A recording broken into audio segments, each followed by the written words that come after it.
In an allergy drug test, 108 of the 202 subjects reported relief from their symptoms. So we have a sample of 202 subjects. We gave them this drug, and 108 of them said that they experienced relief.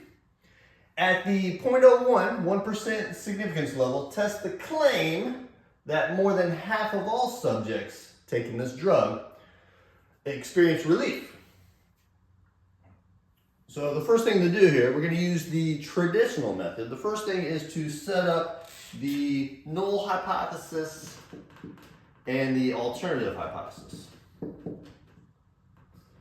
H with an O subscript, that's the null hypothesis, and H with a 1 subscript is the alternative hypothesis.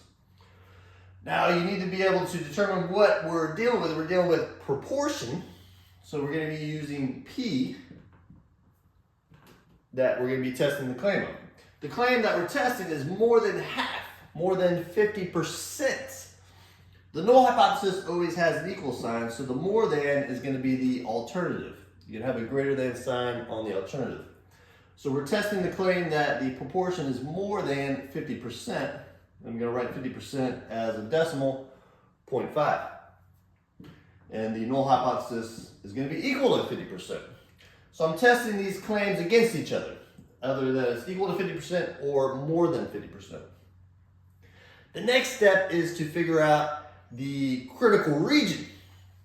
Now this is a greater than sign, which means it's going to be a right tail test. So we're going to be using the Z standard normal curve, which is the bell-shaped curve with 0 in the middle. Since it's a right tail test, the critical value is going to be to the right. And then this creates a testing region here. This is the critical region. And that area of the critical region here is the significance level given in the problem here, 1%, 0.01. So this area is 0.01. Now we can find this critical value with the calculator. We can use inverse norm in the calculator.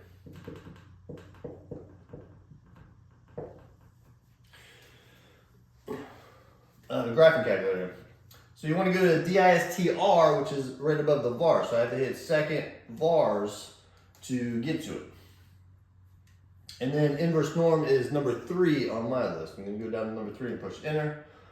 You're going to have to tell it 3 things. You have to tell it the area.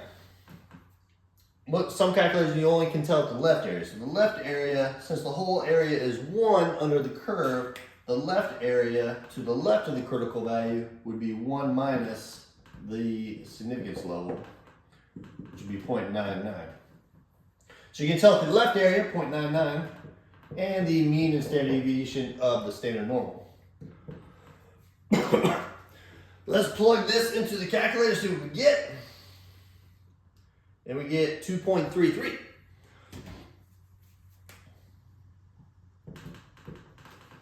This is the critical value. The next step is to get the test statistic, and then we're going to determine if the test statistic is to the right or left of the critical value. Is the test statistic in the critical region or not?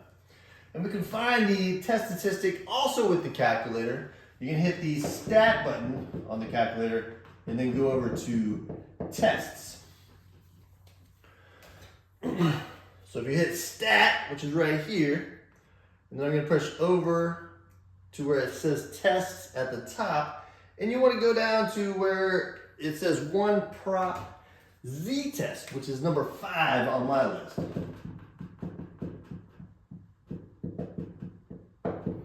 The 1 stands for 1 sample. We have 1 sample here, 202 subjects. Prop is for proportion, that's what we're testing. Z, because we're using the Z standard normal distribution. And test, we're doing a hypothesis test.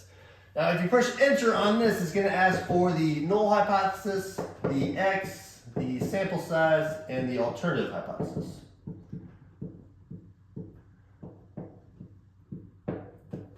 The null hypothesis is the 0.5, so put in 0.5 there.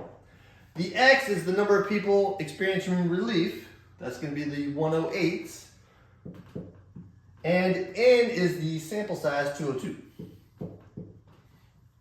And you need to highlight which test we're doing. We're doing the greater than, the right tail test. So you want to highlight this one.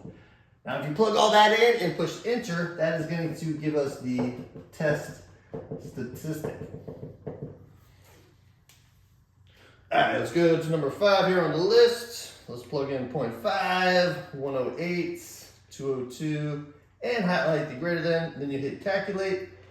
The test statistic, mine says 1 prop Z test, prop greater than 0.5. Z equals 0.985. That's the test statistic. 0.985. Now what we need to do is take this test statistic, 0.985, and see if it's to the right or left of the critical value. Remember, the critical value was 2.33. The test statistic is going to be over to the left. So there's two possibilities. If the test statistic is in the critical region, we say reject the null hypothesis. If it's not in the critical region, we say fail to reject the null hypothesis. All right, so since the test statistic, 0.985, is not in the critical region,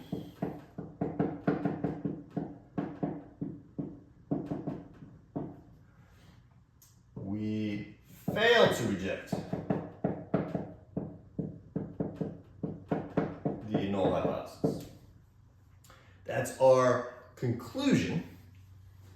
All right, so here's the null hypothesis right here. We're failing to reject it. We're not rejecting it, we're failing to reject it. That means we kind of like it.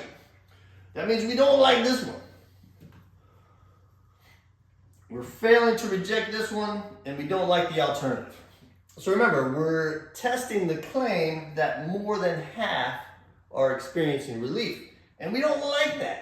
So the ultimate final conclusion is gonna be that there's not sufficient evidence to support more than half. So the final conclusion here, you're gonna say, there is not sufficient evidence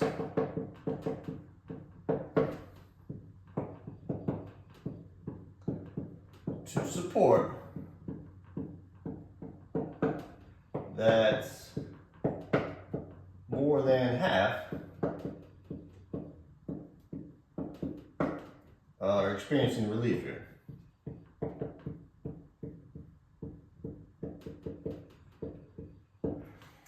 That is the traditional method for hypothesis testing. Right? You set up the null hypothesis and alternative hypothesis.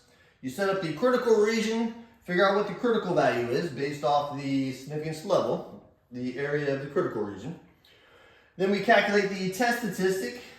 This one we used 1 prop Z test in the calculator, gave us just directly there, 0.985.